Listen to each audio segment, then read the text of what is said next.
Hi all, another chapter of Thunderbolt's Waxwork from the Adventures of the New Cut Gang. We're into chapter 3 now, so let's start. Thunderbolt! Bridie's head looked up through the trapdoor. She called again, softly, and held the little candle lantern higher. Ah, there you are. He lay curled up in the furthest corner. His eyes were closed. She clambered in and shut the trap behind her. Hey! Wake up! Look, I brought you pie. You must be famished. She set the lantern down on an upturned orange box and unfolded the dirty cloth she'd carried the pie in. Thunderbolt was still pretending to be asleep and shivering with cold. The poor spalpeen, she thought. She nudged him with her foot. Hey, Thunderbolt, it's only me. The coppers have all gone. Wake up, you old fool. Thunderbolt yawned and pretended to wake up elaborately. He fumbled for his glasses and put them on before opening his eyes. Oh, what's your Bridie? I brought you pie. That was for Pa's tea. They'll give him some nosh where he's gone. Eat up, or I will. Share it then? She cut it in two with her pocket knife and gave him the larger piece. What did he nab him for? She asked. Counterfeiting, he said. In fact, he didn't say it clearly at all. His voice shook and she could hardly hear him. Then she worked out what he'd said. You mean coining? You think he's doing it? Big God, that's crazy. She laughed loudly enough to make Jasper shift his feet down below. Thunderbolt said nothing. He sat looking down, stolidly chewing the pie. Listen, Thunderbolt, she said, shaking his arm. They'll have to let your pa go as soon as they find out he never done it. It's a mistake. Your pa's no snide pitcher. Anyway, you can't stay here. Supposing they lets him out and he goes home and finds you gone, and the fire's out and there's no food or nothing. Then it was his turn to shrug, and something in the hopeless, unhappy look of him made her suddenly understand why he'd run away.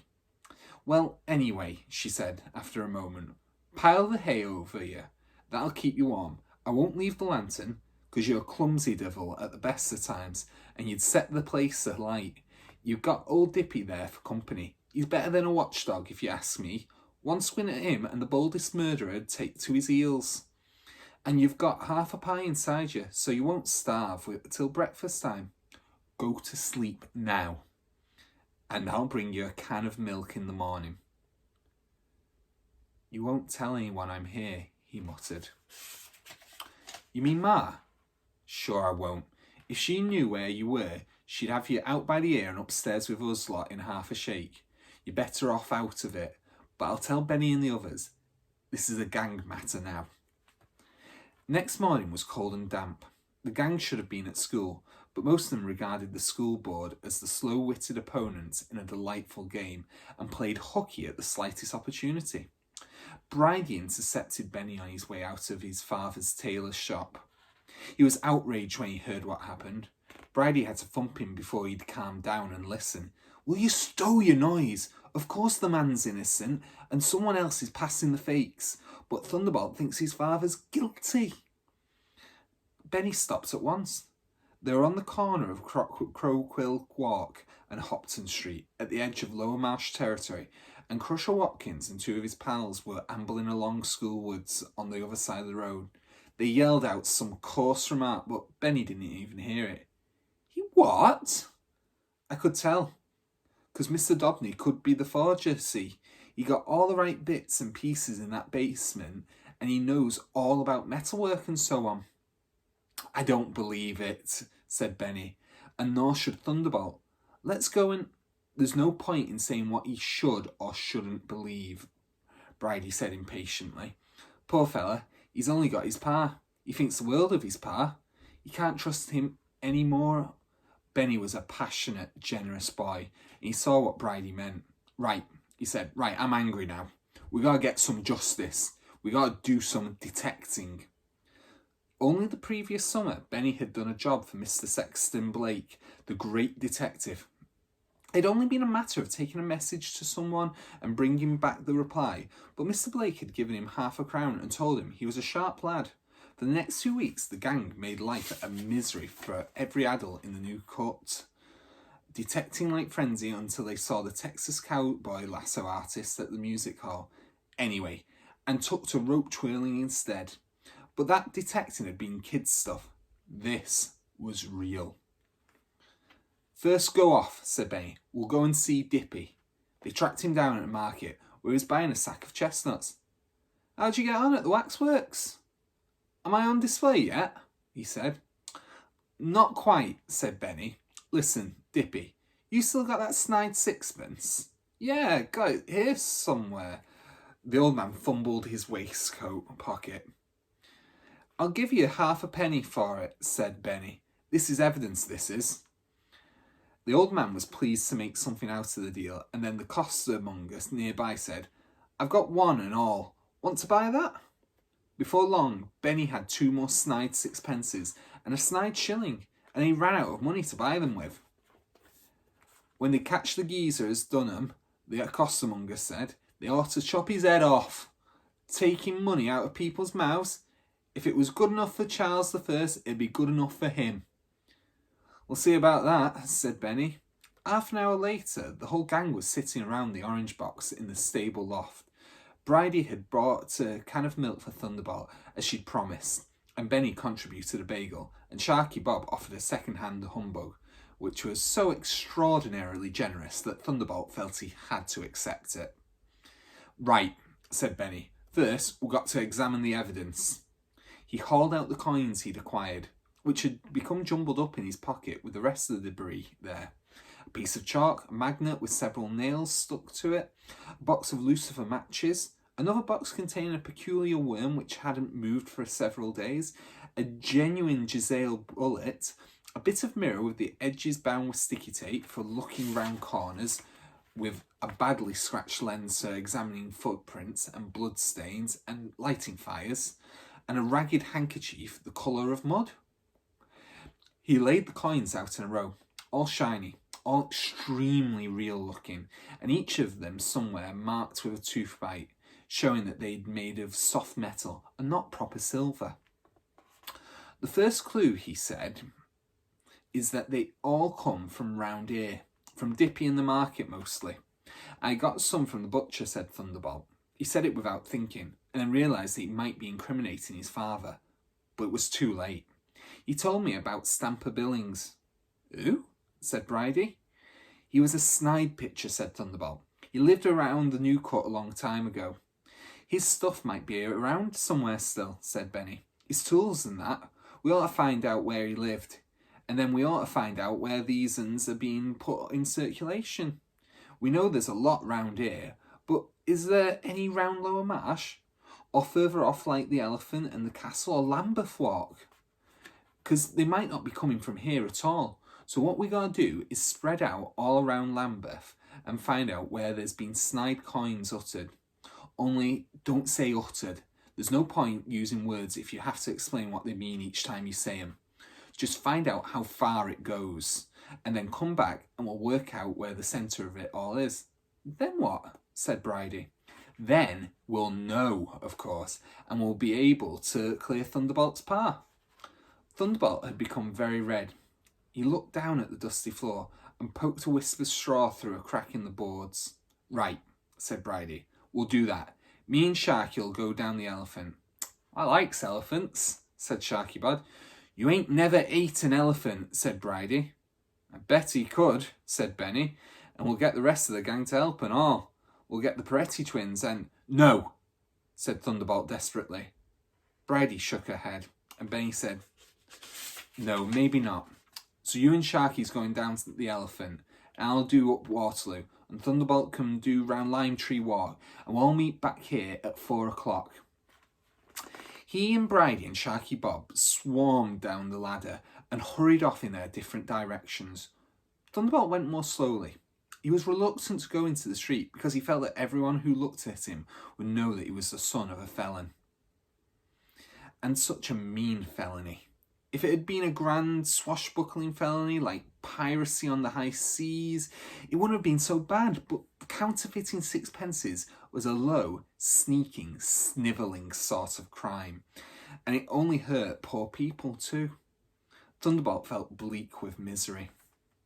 And when he tried to stop thinking about Pa, the only other thing that came to mind was his lump of stolen lead, and that only made him imagine that every policeman he saw was after him personally.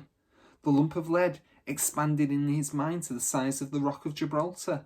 It was all covered in flags and posters saying, "Thunderbolt did it! This way, Clayton Terrace, number 15. The criminal Dobneys again." So he did his detecting glumly, and when he met the others back in the new cut as the lamps were being lit, he felt entirely worthless. But Bridie was carrying a couple of bags of Dippy's chestnuts, and Benny had a big stone jug of ginger beer, and Sharky Bob was clutching a bag of apples, and they all looked so full of glee that he began to cheer up.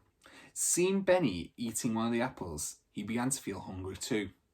But before he could say anything, Benny suddenly pointed down the street and said, "Oof!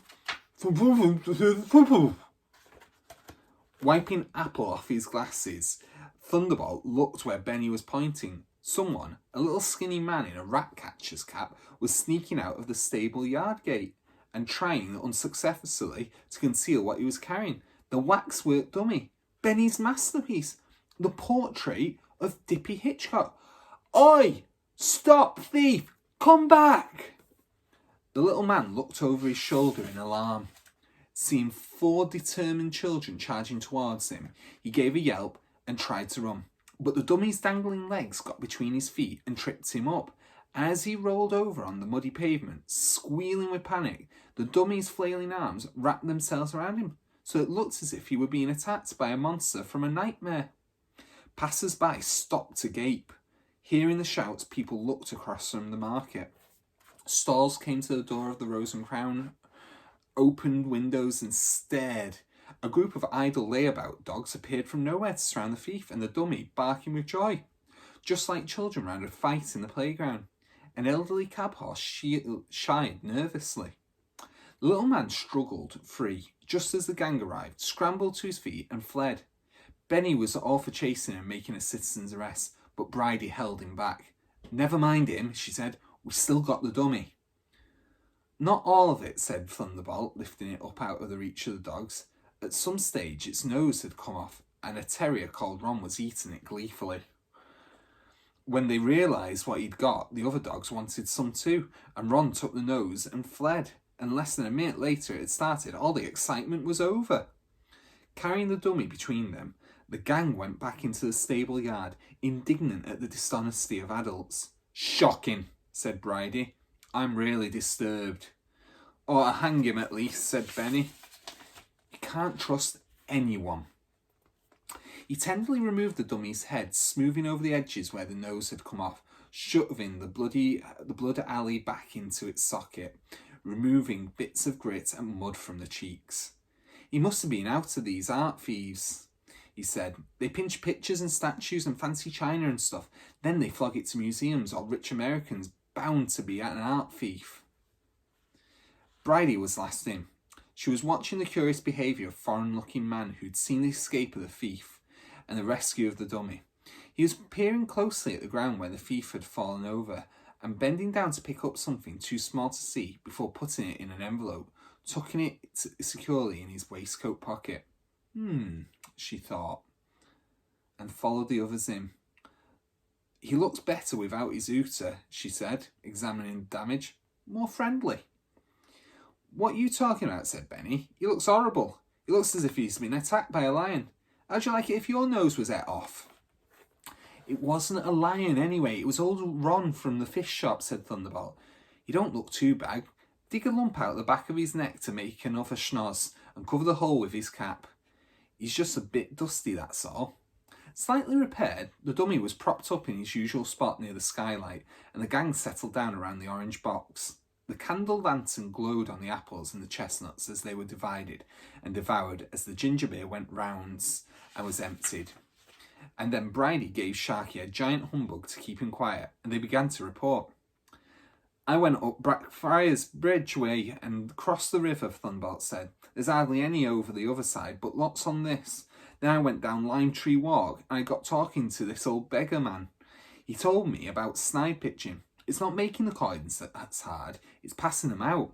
He said you need lots of people because one bloke can't go into a shop or pub with a bag full of new coins. It looks suspicious. So they buy the tanners and shillings for a penny each and go off and pass them out in lots of different places. He gave me a tanner what he'd been given. He thought there was some snide pitching going on, because normally he only gets halfpence and farthings. He found his voice getting quieter and quieter. He wanted to help the gang in their detecting, but he might only be helping convict his father. What he really wanted to do was shut his eyes and hide in a dark forever. But Bridie was impatient to talk. They'd been getting snide coins down St George's Road and London Road, she said, and 1 or 2 at the Elephant, but none down Newington Butts, nor the New Kent Road, nor Walworth Road. Do you get any? Said Benny. We got 3. She tipped them out of her sticky hand and into Benny's. He looked at them closely before putting them with the rest on the orange box. And, she went on triumphantly, we talked to Snake Eyes at Melmotte, the bookie, and he told us where Stamper Billings lived. Guess what? He lived just off the cut, under where the Rummages is now. Under it? Said Thunderbolt. He had a basement. Most coiners work on the top floor of a house, Snake Eyes told us, because then they can hear the coppers coming and they got time to sling everything in the fire. But Stamper worked in a basement in a row of houses where Rummage's Emporium is. Old Rummage bought up the whole row. Thunderbolt was listening as if his life depended on it. If most coiners worked on the top floor, and Pa was working in the basement, but Stamper Billings had worked in a basement after all. Benny, meanwhile, could hardly sit still. He was bursting to tell him what he'd found out. I'd been to Grover and Cohen's in the Peacock Alley, he said. Them detectives. You remember? Grover and Cohen were 2 extremely dingy private detectives. Not in the Sexton Blake class by any means, for whom Benny did occasional jobs. It turned out he'd spent the afternoon with them learning about the snide pitching in general, and this outbreak in particular.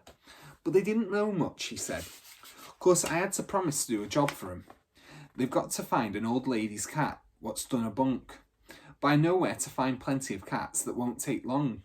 Oh, and I got 6 snidies this morning down Lambeth Walk. He fished them out and put them with the others on the orange box. He was fizzing and twitching with excitement, so Thunderbolt knew that something else was coming. And, said Benny, I solved the crime. They looked at him blankly. It's true. I solved it. He couldn't restrain himself from getting up and doing a little jig like Paddy Phelan, the spoon dancer. Sharky Bob joined in, shouting with glee. He's got a mouse in his drawers, said Bridie. Then she hit him. Stow it, you half-wit. Sit down and tell us if you're such a Sexton Blake. So Benny stopped and said, All right. When did Stamper Billings get caught? Ages ago, said Bridie. It was the year, Thunderbolt hit his head trying to remember what the butcher had said. It was the year Sefton won the Derby. 1878, said Bridie at once. Look at the coins, said Benny. Look at the date on them. A moment's stillness, and then 3 hands reached out to the piles of the shiny silver coins. 1878? All of them? It's true. They are. They're all Stampers. It wasn't Thunderbolt's pa at all. But the but was Thunderbolt's, and he began to believe it. Feverishly, he turned all the coins over. They all looked new. They all had the date 1878 firmly in the right place. He felt a great bubble of joy rising in his chest. It nearly became a sob. But he made it into a hiccup and turned the coins over and over, letting them fall from one hand to the other like dazzling water. We can prove he's innocent now, Benny was saying. For a moment, the others clapped and cheered, but then Bridie said, No, we can't, and they fell quiet. She went on, This doesn't prove anything about Mr Dobney, does it? All it proves is that whoever made him used a new 1878 coin to make his mould from. But who'd do that in 1894? Said Thunderbolt desperately. 1878 coins are 16 years old. They're bound to be worn a bit. These ones must have been made back then. And anyway, if Stamper Billings did make 'em, why have they only started turning up now, said Bridie. 'Cause where did Stamper live? Benny demanded. Under Rummages, that's where. What I reckon is Stamper made hundreds of these snidies and hid 'em. and they were never found. Then Rummage bought the place and turned it into a big shop and found the loot in the basement or in a secret hole in the wall or something. It's been him passing them out. But Mr Rummage is rich, said Thunderbolt. What did he want to pass out snide tanners for? 'Cause he's mean as well as rich, said Benny. We know he is. He's got the perfect place to do it in a big shop like that. What's all busy? It'd be dead easy to slip a dodgy tanner in someone's change, and we know that Rummage's is dead plumb smack in the middle of the area they're going round in. The further from Rummage's, the less they are. We just proved that today. It could be, said Bridie, and the first time we saw one, it was just outside Rummage's. I bet someone had just got it in their change and paid dippy with it. And they'd opened that new department in Rummage's basement last month. Thunderbolt remembered. He could have found Stamper's coins when they did the alterations. And he's a scurvy, miserable old person, isn't he? Said Benny. It's bound to be him. Mr Rummage certainly was a scurvy, miserable old person. He was famous for it. The gang had been excluded from the Emporium after that unfortunate business in the camping department, but Mr Rummage didn't only exclude helpful people like them, he excluded all sorts of grown-ups as well. He got the taste for it. After he had had an electric lift fitted in the shop, one of the first in London, he was just excluding anybody. He had an attendant standing by on each floor with smelling salts and brandy in case the customers fell faint after this new experience. Naturally, the lifts were soon crowded with customers pretending to stagger out fainting, and Mr Rummage lost his temper and excluded them. Then there was old Molly Tompkins. She was mad, but perfectly harmless. She fell in love with one of the window dummies and wanted to climb in the window to be with him. The poor old soul thought Mr Rummage had taken him prisoner. She was excluded even from walking up and down the pavement outside the window, and she used to stand across the road and signal to the dummy until they came to take her away to Bedlam. So Rummage was a bad-tempered bully, and now he was passing out snide coins as well. Or so it seemed. Thunderbolt thought of his pa looking in a cell. He could almost feel his thoughts beating at the prison bars like a carrier pigeon with a message of hope. We'll have to get him, Benny said. We'll have to catch him red-handed. But how? Said Bridie. He won't let us in the shop. Why don't we go and tell the police? It seemed the obvious thing to do, but Thunderbolt felt a drizzle of fear at the very thought. He'd forgotten about his own crime for a few moments. Maybe, he said wildly. Maybe we ought to get in the shop and find the hiding place. That wouldn't take long, would it? Said Bridie. There's only 22 departments after all, and only about 10,000 places to hide things in each one. We could probably do it in about 10 minutes.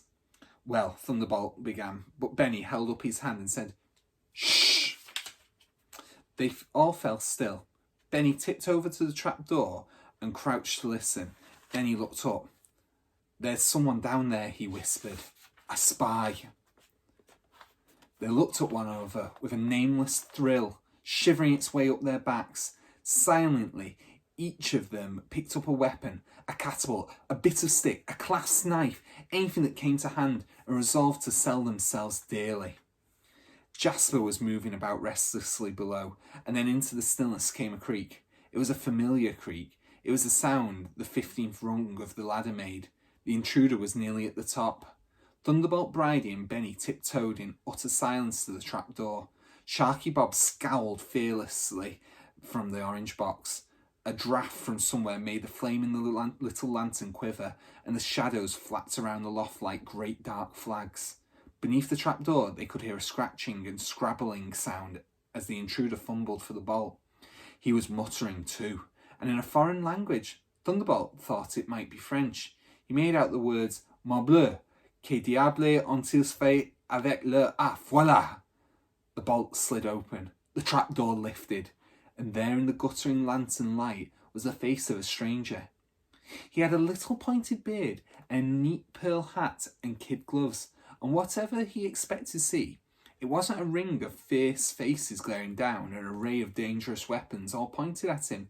He gave a startled gasp. Non, non, ah! The 15th step could cope with the kid's weight, but the Frenchman was plump and well-fed, and when he suddenly stepped down on the cracked rung, it gave way completely. Snap! Whoa! He cried as he vanished. That's the same in French as it is in English. Thunderbolt thought, interested. The kids all crowded in to the rim of the hole and peered through. They knew it wouldn't have pleased old Jasper to have a Frenchman fit all in among his feet like hailstones, and a shrill whining and loud stamping confirmed it. More shouts of alarm in a mixture of French and panic followed, and then the spy found the stable door and fled. The gang looked at one another. Benny shook his head. An escaped lunatic, he said. I expect they catch him soon. Or maybe it was another art thief. Yeah, he looks like an art thief. Bound to be. But never mind him. I know how to catch Rummage red-handed. Close the lid and I'll tell you my plan. Well, that's it. That's the end of chapter 3. A lot of a good cliffhanger there, guys. I'll see you soon. Bye.